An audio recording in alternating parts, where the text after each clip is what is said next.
Assalamualaikum warahmatullahi wabarakatuh. Waalaikumsalam warahmatullahi wabarakatuh. Sahabat rubrik, hari ini kita kedatangan tamu spesial. Bang Kep, kalau kami panggil Bang Kep Eja Budiono ya, kepala sekolah termuda Bang ya. Negeri, SD Negeri. SD Negeri, kepala sekolah SD Negeri termuda di Kota Tanjung Balai. Usia berapa sekarang? 30. 30. Jadi kepala sekolah usia 29 11 bulan, hampir 30. Sebulan lagi 30 barangkali itu. berarti belum setahun ya jadi kepala sekolah ya. Ada pertanyaan, rasa penasaran kita di usia yang masih muda ya, di usia 29-30 bisa menjadi kepala sekolah. Kalau dalam militer ada jenjang senioritas ya, pasti banyak senior yang dilangkahi. Nah, tentu ketika para senior ini terlangkahi, kita anggaplah dulu mereka belum kompeten. Bang Eja punya kompetensi yang berbeda, yang lebih daripada mereka. Kira-kira menurut Bang Eja nih, apa sesuatu yang lebih dari Bang Eja? Lebih beruntung. Lebih beruntung.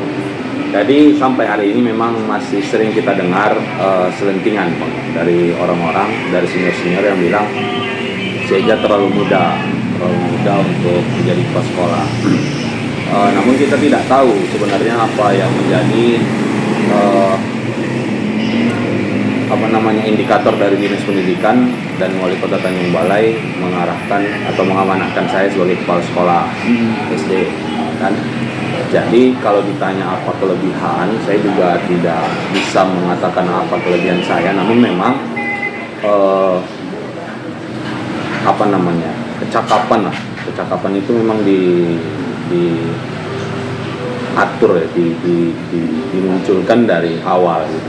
Jadi dari mulai lulus PNS di sini tahun 2015 itu kan langsung banyak berkecimpung baik di kegiatan-kegiatan dinas pendidikan, kegiatan-kegiatan sekolah gitu kan. Jadi mengisi KKG, mengisi kegiatan-kegiatan, acara-acara dari dinas pendidikan, diamanahkan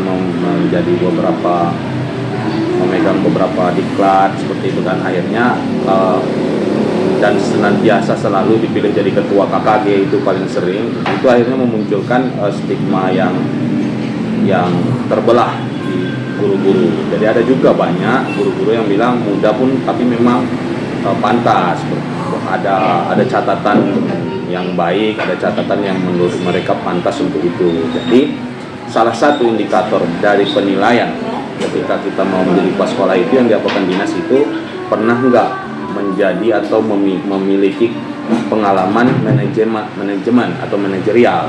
Nah, yang saya lampirkan itu adalah SK Ketua KKG. Jadi mungkin itulah yang dianggap lebih dari kawan-kawan yang lain, karena yang tidak lulus, beberapa orang tidak lulus itu memang tidak pernah jadi ketua KKG atau memang tidak pernah mengelola organisasi guru lah dalam hal ini. Oke, stretching point-nya berarti aktif berkegiatan.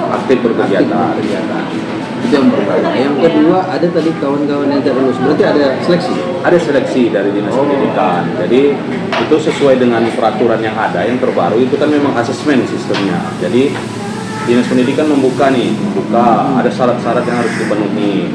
Jadi ada yang nggak lulus karena umur, ada yang nggak lulus karena belum sertifikasi dan lain sebagainya gitu kan. Nah, kebetulan saya dari semua persyaratan itu mungkin di urutan keberapa begitu, saya pun tak tahu, akhirnya lulus gitu. Oh, berarti Bang Eja bukan ujung-ujung bilang dia jadi kepala sekolah, mengikuti proses dan tahapan. Ada asesmennya, Semacam lelang. Tidak sampai lelang karena tidak ada feedbacknya. Kami hanya mengantarkan mengantarkan berkas pelamaran. Iya. Pengumuman, ada tahap 1 pengumumannya, kemudian ada tahap 2 pengumuman.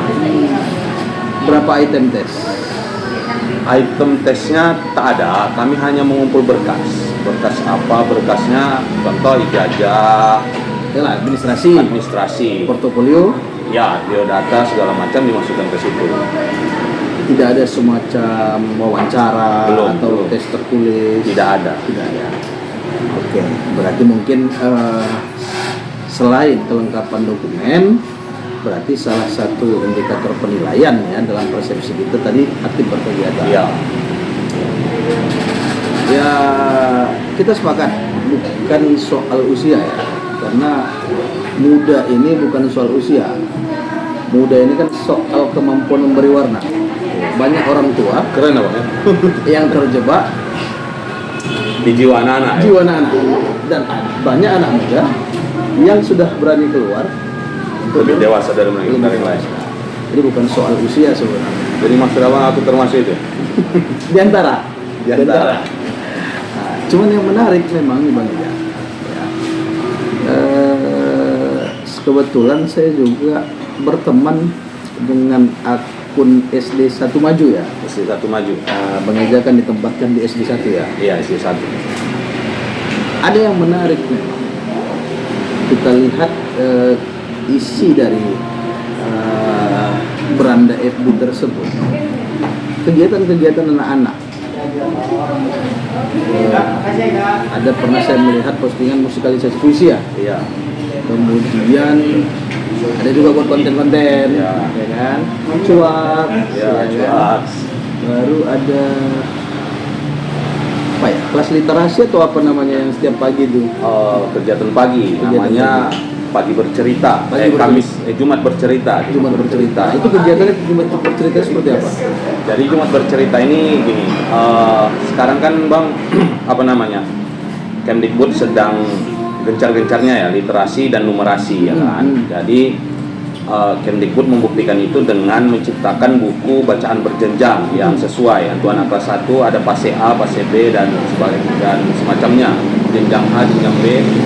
Jadi anak-anak itu bisa melihat buku yang sesuai dengan dia.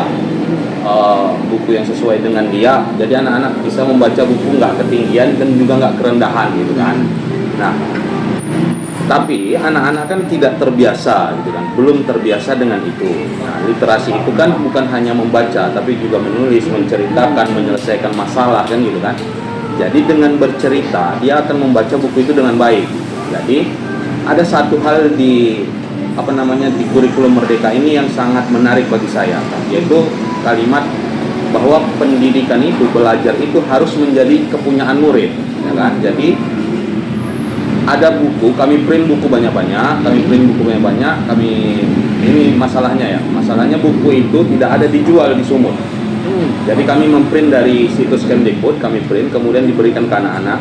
Anak-anak memilih bukunya yang mana, kemudian menceritakannya. Ketika menceritakan itulah jadi milik dia buku itu, karena kan pasti berbeda. Jadi ketika menceritakan itu jadi milik dia, itulah pendidikan yang akhirnya kepunyaan saya lah ini. Ada kelas khususnya nggak? Nggak, ya sistemnya gini Pak. Kami berikan saja, kami sediakan misal 10 buku. Ini bergantian anak-anak kelas 5 misalnya membaca bergantian segala macam, ganti-gantian. Dari 10 buku itu yang mana yang mau diceritakannya. Baru di dalam kelas mereka mengacak siapa kira-kira yang akan kita kirim dari kelas kita ini. Jadi di dalam kelas sebelum mereka pulang maju 2 orang, maju 3 orang menceritakan apa yang dibacanya. Kemudian kelas itu nanti yang menentukan siapa perwakilan mereka untuk maju di kegiatan pagi. Jadi mulai dari memilih temannya, mendukung temannya maju, sampai kawannya maju itu semuanya murid, keterlibatan murid semua. Jadi memang kesepakatannya akhirnya itu semua jadi kepemilikan mereka gitu. Itulah yang kita majukan ke depan gitu. Dalam satu buku itu kan mungkin terdiri dari beberapa bab. Mungkin kalau buku cerita dia terdiri dari beberapa judul cerita. Apakah semua judul harus dikuasai anak-anak atau mereka bebas dipilih satu tema? Nah ini kalau buku dari Kemdikbud itu kita enaknya begitu, bukunya nggak tebal, ceritanya ringan, pas untuk anak-anak. Jadi hanya satu judul saja, paling 24 halaman gitu kan. Jadi dia menceritakan saja, dan itu bukunya itu disertai gambar. Jadi kalau 24 halaman berarti 12 halamannya kira-kira gambar, 12 halamannya cerita-cerita yang paling banyak satu paragraf gitu, 2 paragraf itu, jadi enak anak-anak menceritakannya pas dengan dia gitu. Kalau buku-buku zaman dulu kan pada tukang ya, pada sampai 2019 sebenarnya itu saya ikut lomba kemarin di Balai Bahasa Sumut, masih pakai yang sistem panjang-panjang. Ikut lomba menulis cerita anak di Balai Bahasa Sumut tahun 2021 menangnya. Juara. Wajar jadi kepala sekolah. Penulis. Ya, itu semalam dimasukkan salah satu. Kan? Nggak mau jujur.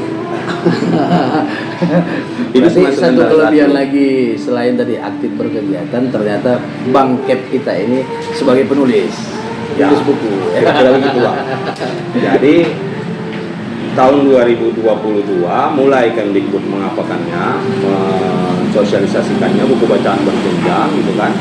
Dan jadi bukunya itu memang pas untuk diceritakan dalam satu kali cerita. Paling anak-anak menceritakan buku yang 24 lembar itu paling 5 menit sampai 10 menit gitu. Jadi pas untuk kegiatan pagi gitu. Ya. Sejauh ini ada nggak kendala bagi anak-anak mungkin? Bagi anak-anak kendalanya tidak ada, bagi guru pun sebenarnya tidak ada, karena itu kegiatan yang tidak pakai uang, Pak. Bukan. Maksudnya kendalanya itu bukan di materi, justru di anak-anak itu sendiri. Mungkin selama ini tidak terbiasa, kemudian secara dialek mungkin kan kita mungkin di Tanjung Balai lebih dominan menggunakan bahasa daerah, sementara bercerita itu apakah dibolehkan menggunakan bahasa daerah atau harus menggunakan bahasa Indonesia? Sejauh ini ada nggak kesulitan-kesulitan dialami anak-anak? Ini kami barusan beberapa bulan yang lalu ikut pelatihan Bimtek. Kami menulis cerita anak. Saya menulis cerita anak, judulnya itu Layanganku, kan? Itu ditulis dalam 2 bahasa, Bang. Satu bahasa Indonesia, satu bahasa Tanjung Balai. Kemudian saya menerjemahkan juga 2 buku kawan, satu dari Nias, satu dari mana itu saya lupa, menerjemahkannya ke bahasa Tanjung Balai. Dan ini kata Balai Bahasa nanti akan diterbitkan. Dipilih yang diterbitkan, kemudian kalau buku saya ini akan dimasukkan ke dalam PDF yang ber-ISBN, berarti bisa di-print, dikonsumsi digital bisa, gitu kan. Artinya memang bahasa daerah kita itu bahasa Tanjung Balai, walaupun dialek dia, kalau anak-anak menyampaikan itu di depan kelas bercerita, kami masih mengizinkan, karena itu masih bagian dari kita dan itu di-cover di kurikulum Merdeka. Ya. Jadi kurikulum Merdeka itu kan ada tentang budaya, banyak itu dibahas ke sana. Jadi bahasa itu juga di-cover, dan Kemdikbud juga kan pelajari bahasa asing katanya, budaya, utamakan bahasa Indonesia gitu, jangan lupakan bahasa daerah. Jadi tetap kita cover, walaupun dia menceritakannya pakai bahasa Indonesia, lanjut bahasa Tanjung Balai, lanjut campur aja. Pun boleh. Oke. Artinya dari segi bahasa tidak ada permasalahan. Mungkin grogi ya. Grogi itu tadi. Cuma karena anak sudah dilatih di dalam kelas, artinya kan sebelum dia ke depan, keluar kelas, dia kan di dalam kelas bergantian dengan teman-temannya. Jadi ketika dia di depan kelas, dia lebih enak. Apalagi kalau dia anak kelas 6, paling anak kelas 3 ke bawah lah kan, yang agak grogi karena ada abang kelasnya. Berarti program ini berlaku untuk semua kelas? Iya, 2 minggu sekali, mulai dari kelas 6, baru kelas 5, baru kelas 4, baru kelas 3, baru kelas 2, kelas 1, balik lagi ke kelas 6, kelas 5, 2 minggu sekali.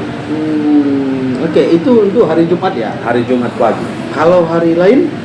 Hari Jumat pagi juga kami ada bina mental. Kemudian hari Kamis itu Kamis berpentas namanya. Kamis berpentas itu anak-anak menampilkan kemampuannya. Ada yang kadang menyanyi, itu di-cover oleh satu kelas. Misalnya petugasnya minggu ini, Kamis ini kelas 6. Senam ada 2 orang atau 3 orang mau ngapain, satu biasanya nyanyi, satu baca puisi, satu kemarin ada kami buat lagu yang dipantunkan, pantun yang dilakukan gitu, lagu Rasa Sayang ya, Rasa Sayangi, kemudian liriknya kami ubah, kami dekatkan ke versi Tanjung Balai, itu dinyanyikan oleh anak-anak gitu. Jadi itu yang ditampilkan mereka. Dan itu semua dipandu oleh guru kelas masing-masing? Dipandu oleh guru kelas, guru bidang studi. Kalau saya kadang-kadang saja gitu. Kemarin ada kami tampilkan sedikit drama di depan kelas ketika Kamis berpentas, itu drama Si Mardan. Itu memang saya yang temani anak-anak, dibantu oleh guru kelasnya gitu. Jadi lebih banyak ke guru kelas. Berarti kegiatan di SD 1 sudah bisa kita pastikan hidup ya. Artinya anak-anak tidak hanya berfokus belajar materi pelajaran yang ada, tapi diisi dengan kegiatan-kegiatan tambahan yang sifatnya itu lebih kepada pembangunan karakter anak. Ya, jadi kalau di kurikulum Merdeka namanya itu co-kurikuler mungkin. Ya. Jadi kalau dulu kita kenalkan intra dan ekstra. Ya. Sekarang ada co-kurikuler, sesuatu yang berhubungan dengan kegiatan intrakurikuler tapi tidak termasuk ekstrakurikuler. Itulah dia kira-kira kegiatannya gitu. Oke, itu untuk anak-anak. Nah, kalau untuk guru-guru sendiri. Nah, ini guru saya ini apa ini, Bang? Keren ya? Keren ya. Keren.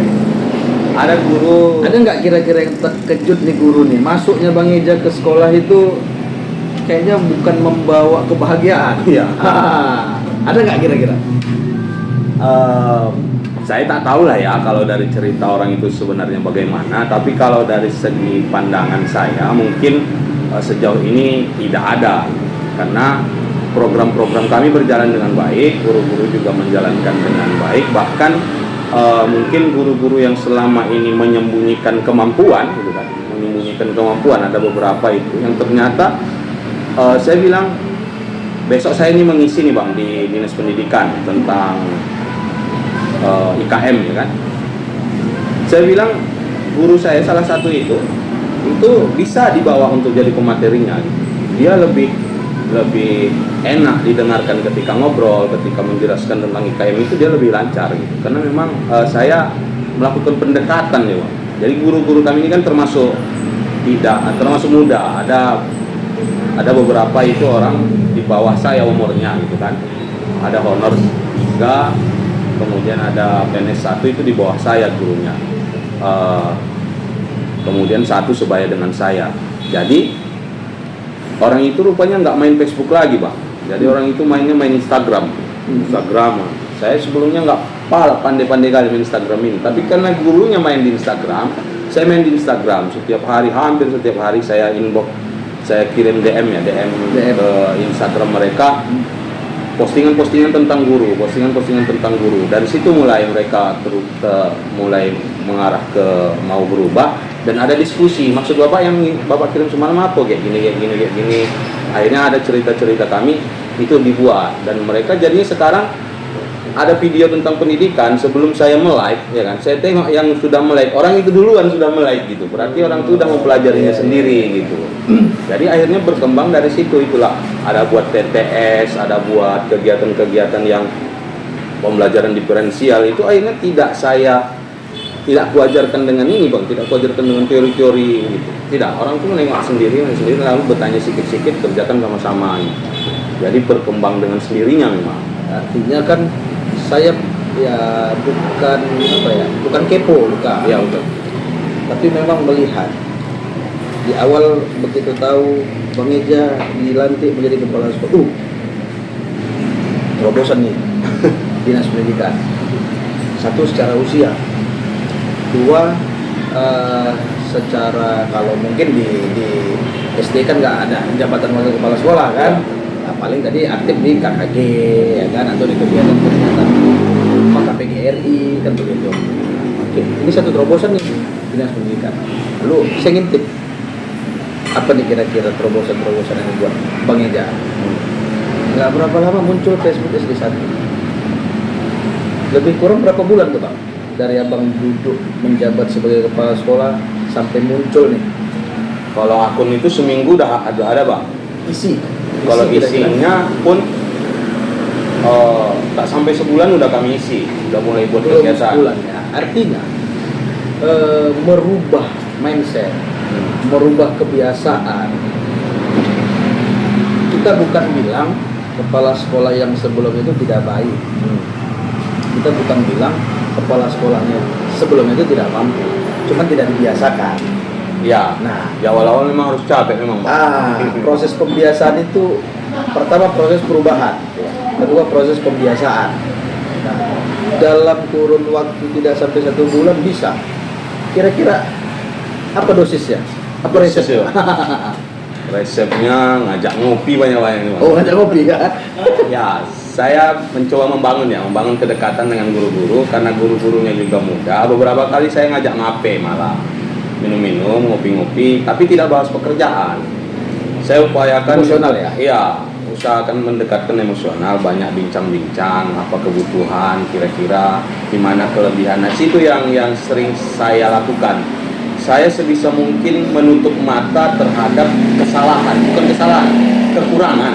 Tapi aku membuka mata selebar-lebarnya pada kelebihan. Jadi kita fokus pada kelebihan seseorang, bukan pada kelemahannya, kan? Jadi karena kita cari kelebihannya, ternyata ada yang mampu buat ini, ada mampu buat itu. Pendekatannya ke sana. Jadi dia pun enak mengerjakan itu. Kenapa? Karena memang dia paham tentang itu, gitu. Oke, itu buat guru muda. Yang guru-guru tua? Nah, guru tua ada satu contohnya ibu olahraga. Ini ibu olahraga ini suka menanam-nanam, ya kan? Ya saya arahkan ke sana, arahkan ke bagaimana melakukan penghijauan di sekolah. Ini kami sudah mulai membibitkan sawi gitu di sekolah, di pot-pot yang bekas botol plastik itu, gitu kan. Itu Bu Pengjas yang pegang semua. Berarti Bang Eja tidak manfaatkan basic keilmuannya ya, tapi apa kebiasaannya? Iya, kecenderungannya juga diperhatikan. Jadi kalau misalnya kayak guru-guru tua itu harus saya paksa membuat kegiatan yang pakai video apa segala macam, kan pasti repot sama mereka. Itu namanya kita nyari-nyari kesalahan kan, gitu kan. Tapi mereka itu fokusnya ke sana, kayak Ibu Pengjas, ya kan. Dia suka menanam-nanam. Saya arahkan, saya bilang, Bu, Ibu lah penanggung jawab untuk tanam-tanaman di sekolah ini, apa-apa yang dibutuhkan sampaikan ke kami, gitu kan. Jadi itu mulai jalan walaupun sedikit dan tiba-tiba udah ada pohon di sini, udah ada pot di sini, gitu. Jadi dia Bu, saya mau tahu, 2 minggu lagi udah harus ada gini. Enggak, ya biarkan saja berjalan dan tiba-tiba ada gitu. Okay. Tadi saya menengok udah mulai pohon itu mendekat ke kantor saya, udah dipaku di tangga, gitu kan. Berarti udah makin banyak. Oke, untuk cat tembok sendiri, inisiatif itu datang dari siapa? Inisiatifnya itu gini, Bang. Perundungan ini kan membahayakan. Nah, salah satu yang ditanyakan ketika kita mengisi survei lingkungan belajar itu adalah tentang perundungan. Nah, nilai perundungan ini kan membahayakan bukan hanya bagi guru, tapi bagi anak-anak, bagi lingkungan sekolah, bagi orang tua juga membahayakan. Ada berapa banyak kasus perundungan ini berkepanjangan, gitu. Jadi saya pikir kemarin apalah kira-kira yang mau kita buat, kan? Jadi saya menerapkan jangan merundung, bukan hanya sekedar jangan merundung, jangan membuli, tapi menanamkan konsep. Apa konsepnya? Saling sayang, saling erat, saling jaga. Konsepnya itu ditanamkan ke anak-anak. Jadi kalau sudah saling sayang kita, ya jangan membuli, saling erat, jangan membuli, gitu. Jadi karena ke sana awalnya itu kami pikir hanya sekedar kampanye begitu saja. Cuma setelah kampanye gitu saja rasanya nggak menarik, gitu kan. Itulah akhirnya kami buatkan tempel-tempel itu. Jadi sebelum menempelnya itu, tempel cat itu anak-anak sudah ditunjukkan apa sih yang merundung itu, kenapa harus jangan merundung dan semacamnya, gitu. Dan alhamdulillah sejak saya ke sana sampai hari ini, bulan 11 kemarin, hanya ada 1 kasus perundungan yang terjadi. Itu anak kelas 6 dan itu sudah penurunan. Kasus perundungan terjadi di dunia maya, ada kawan-kawannya meramaikan satu kawannya di dalam. Main di medsos? Iya, medsos. Dan hanya 1 kasus itu. Padahal sebelumnya mungkin ada lebih banyak, gitu. Tapi karena kami ini kan, dan saya memang cukup intens memperhatikan masalah perundungan ini karena sangat membahayakan dan mengkhawatirkan kalau misalnya dibiarkan. Oke. Baru nih, ada lagi yang menarik nih. Sebenarnya banyak yang mau saya gali dari Bang Eja nih. Cuman memang kita terbatas waktu. Mungkin terakhir Bang Eja. Sebelum dalam taraf kesimpulan, tapi saya pastikan Bang Eja, pertemuan kita ini berkelanjutan. Ini sesi pertama. Asal ada kopinya jadi. Kalau banyak kopi. Terkait dengan konten-konten ya yang dibuat anak-anak. Ini sumber ide dari anak-anak atau dari guru? Nah, ini seharusnya ditanyakan dulu. Saya sebenarnya menunggu-nunggu Bang, ada yang menanya gini kan. Rupanya boleh anak-anak main TikTok. Itu nanti. Jadi sangat apa ya? Kalau konten TikTok itu ya kan, saya akui itu masih guru. Ide dari guru. Ide dari yang cuak itu saya yang bilangkan ke guru kelasnya. Bisa buat cuak gitu kan. Makanya di situ kalau abang tengok videonya, anak-anak grogi. Iya, Kenapa iya. mereka grogi? Karena bukan kepunyaan mereka Iya, itu. iya. Nah, jadi Tidak orisinil. kita bisa melihat gitu kan, nggak orisinil, nggak kepunyaan mereka. Tapi kalau yang lain-lain kami coba pancing itu. Gimana kalau kita main drama? Ayo Pak, apa dramanya? Drama apa layaknya? Di Tanjung Balai ada kisah Simardan, lo tahu kalian gitu. Jadi itu dipancing-pancing, walaupun kita mengarahkan, ya namanya tugas guru kan, ya, fasilitasi anak-anak tetap merasa oh iya telah mengambil kesepakatan gitu dengan itu. Gitu. Tapi kalau konten-konten kayak kemarin ada juga saya buat waktu kami ekskul Olimpiade itu apa namanya lagu musik yang sedang viral, kemudian saya tambahkan hewan itu di TikTok, tak kami masukin ke Facebook kayaknya. Hewan pemakan daging, karnivora gitu-gitu. Itu dari saya. Nah, anak-anak belum sampai ke sana. Tapi ini tadi kami sudah sepakat dengan guru tari. Ke depan akan ada ekskul tari di sekolah kami. Kalau abang tahu, ketika ekskul guru narinya tanya apa targetnya Pak? Targetnya saya bilang satu pandai lagu tari persembahan. Yang kedua tari tortor saya bilang.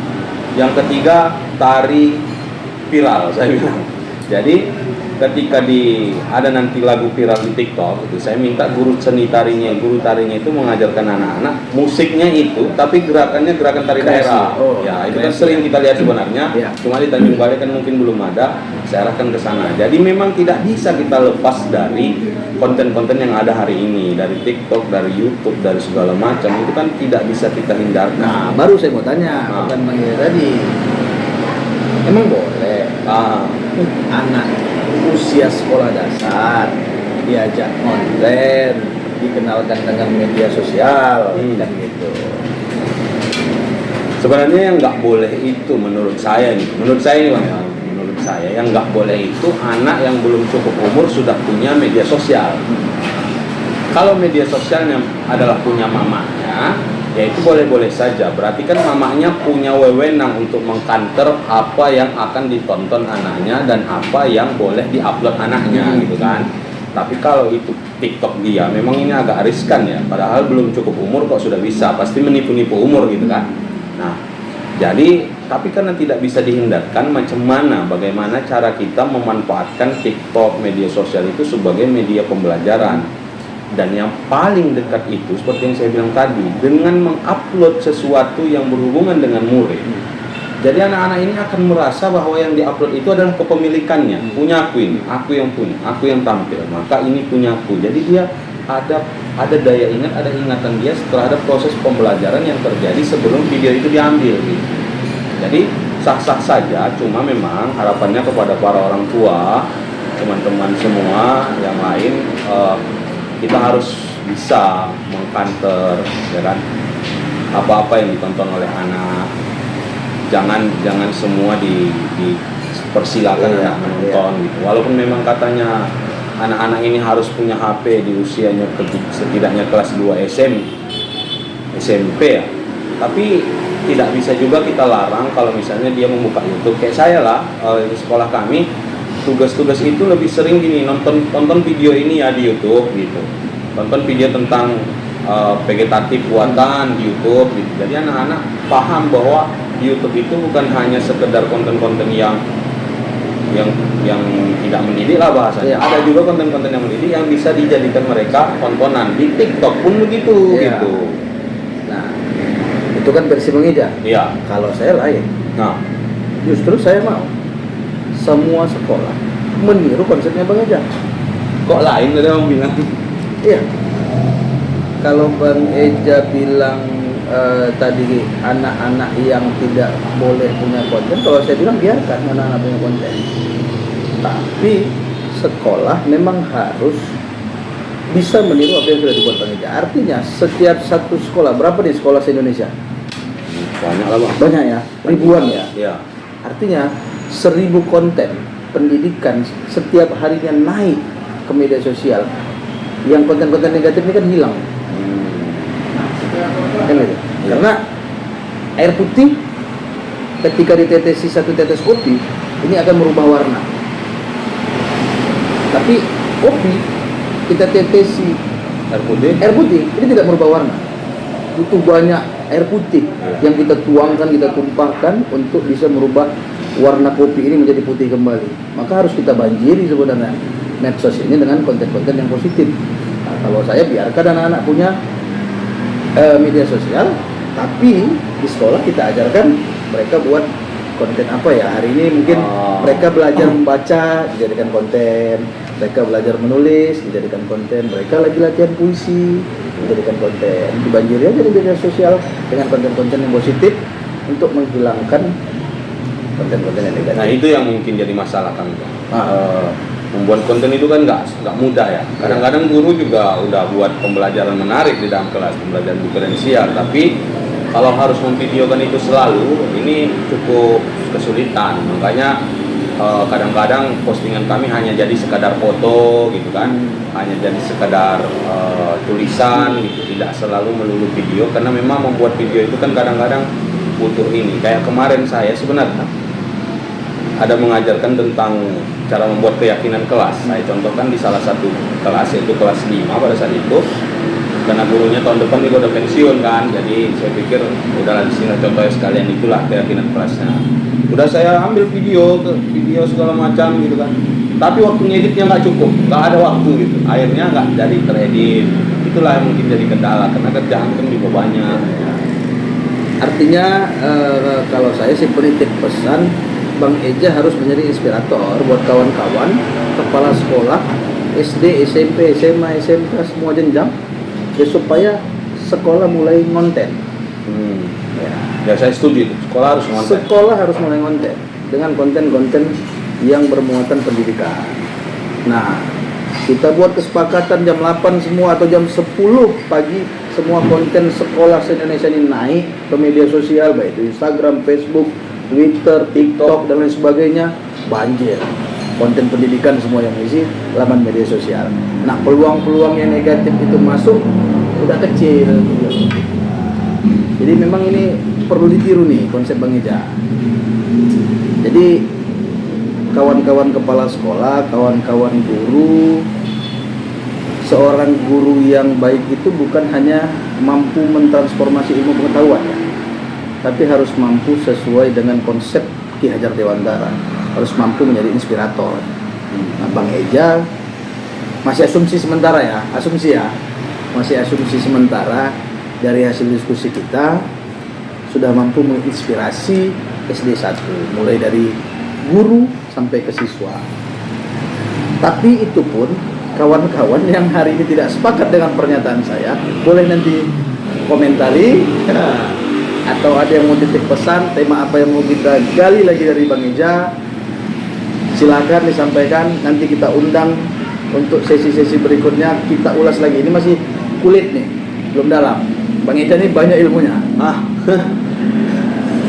Saya yakin Bang Eja ini banyak ilmunya, cuman belum keluar semua. Karena direkam itu memang. Grogi ya. Oke, nanti kita buat kamera tersembunyi. Biar Bang Eja bebas berekspresi. Oke, mungkin terakhir Bang, closing statement buat kawan-kawan. Saya berpikir pendidikan itu bukan barang sekali jadi. Pendidikan itu adalah barang yang berkelanjutan. Jadi jangan mengharapkan hasil dari sebuah pendidikan dalam waktu yang sangat dekat, karena pendidikan seyogyanya itu berguna bagi kehidupan dia saat ini dan juga berguna untuk kehidupan dia yang akan datang. Jadi di kurikulum Merdeka itu anak-anak diharapkan pembelajaran itu harus mampu mengkanter bahwa anak-anak itu bisa berguna untuk dirinya saat ini dan berguna untuk dirinya yang akan datang. Jadi kalau kita hanya fokus pada target-target jangka pendek gitu kan, ini pendidikan yang seharusnya dicapai anak di masa depan, di jangka yang akan panjang bisa terlupakan. Satu lagi, menurut saya pendidikan itu tidak boleh dibangun dengan kepalsuan. Jadi usahakan jangan sampai di sekolah kita itu ada kepalsuan dengan anak-anak, dengan guru-guru lain. Usahakan semuanya jujur, terbuka, dan memang benar-benar disampaikan. Jangan ada yang disembunyi-sembunyikan. Jangan tampilannya bagus, rupanya di belakang tidak. Jadi kalau misalnya pendidikan sejak awal di sekolah sudah mengajarkan tentang hal-hal yang palsu, ya kan? Ini anak-anak juga tidak akan mendapatkan apa yang asli nantinya bagi dirinya. Wow, luar biasa. Sebulan itu bukan itu, Bang. Sebulan itu ya. Jadi nanti Man jangan lagi minta quote dari Abang, minta dari Bang Eja quote-nya. Oke? Siap. Oke. Terima kasih penonton rubrik. Itu tadi bincang-bincang singkat kita dengan Bang Kep Eja Budiono. Nanti kita agendakan dengan waktu bincang-bincang yang lebih menarik lagi. Ini masih pemanasan karena tadi Bang Eja nanya, ini apa kisi-kisi pertanyaan? Dia takut. Nanti ya ketika dia berbicara ada nyinggung pemerintah mungkin enggak. Padahal Kita pastikan niatnya tidak. itu, Bang. Kita hanya mau menggali isi pikiran Bang Eja yang mungkin bisa kita tularkan buat kawan-kawan guru, kawan-kawan kepala sekolah yang mungkin hari ini masih terbelenggu pemikirannya bagaimana mengelola pendidikan yang menyenangkan, ya. Bagaimana mengelola pendidikan yang menyenangkan. Terima kasih. Assalamualaikum warahmatullahi wabarakatuh.